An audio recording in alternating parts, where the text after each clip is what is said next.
আমি সারি না তো, কেন সারি না? ওই জায়গায় যা হিট না করলে। এই যে কয়দিন আগে কবির বকুলেরটা দেখছেন না?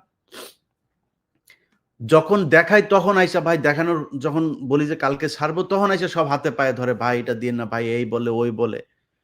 আমি তো এই আপনাদেরকে ওয়ার্নিং বহু আগে দিয়ে রেখেছি। ছাড়বো না তো। আপনারে যারা 'প্রথম আলো', 'ডেইলি স্টার' এই জায়গায় যেতে না করেছিলাম। এই আন্দালিব রহমান পার্থ আছে না? আর আমি যেইখানে পাবো, যেই অবস্থায়, যেই জিনিস পাবো ছেড়ে দিব। বলে রাখলাম। পার্থ ভাই দেখবে হয়তো। পার্থ ভাই মাঝখানে ফোনও করছিলেন। আমি এর আগেও একবার বলেছিলাম, উনি আমাকে ফোন দিয়েছিলেন। "ইলিয়াস তুমি আমারে এমনে বললা।"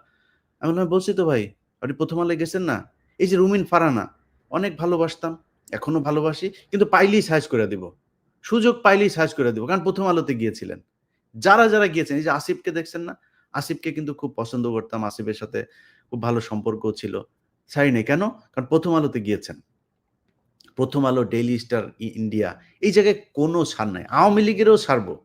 কিন্তু 'প্রথম আলো', 'ডেইলি স্টার' ইন্ডিয়ার সাথে কানেকশন, বহুত আওয়ামী লীগের আছে, যারা কিনা ইন্ডিয়ার সাথে কানেকশন নাই।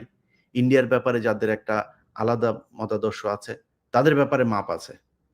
কিন্তু ইন্ডিয়া, 'প্রথম আলো', 'ডেইলি স্টার', উদীচী, ছায়ানট, ওই সিপিবি, এগুলোর ব্যাপারে কোনো মাপ হবে না।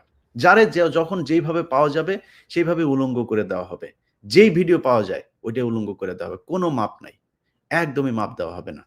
অতএব আবারও ওয়ার্নিং দিচ্ছি, এখান থেকে সরে আসতে হবে। বাংলাদেশে এই ছোট্ট করে নিউজ করবেন, ওই বিবিসির বালের নিউজ আর ওই টিবিএনের নিউজ বাল করে আপনি আবার জঙ্গি হামলার করবেন, চ্যানেলের জিল্লু-টিল্লু মিলা, ওই বাল বাংলাদেশের মানুষ আর খাবে না।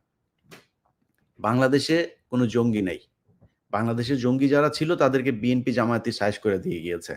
এরপরে যা হয়েছে সবকিছুই এই, এই যে শায়েখ আব্দুর রহমান বাংলা ভাই এদেরকে মারার কারণে ভারতের যে পরিকল্পনা সেটা যেহেতু বাস্তবায়ন করা যায় নাই, বিএনপি যেহেতু সেটাকে করতে দেয় নাই, এই কারণে এখন ভারতের পদে আগুন ধরেছে। এখন ভারত নানানভাবে এই বিভিন্ন জায়গায় বোমা হামলা, এই সেই নিজেদের সংগঠনের এগুলো নিজেরা করে তারপরে এই দেশের আলেম সমাজকে, এই দেশকে পৃথিবীর কাছে জঙ্গি রাষ্ট্র হিসাবে বানাইতে চেয়েছে। এটা করা যায় নাই দেখে তাদের এখন কষ্ট, তারা এখন নতুন করে নতুন ছক করছেন।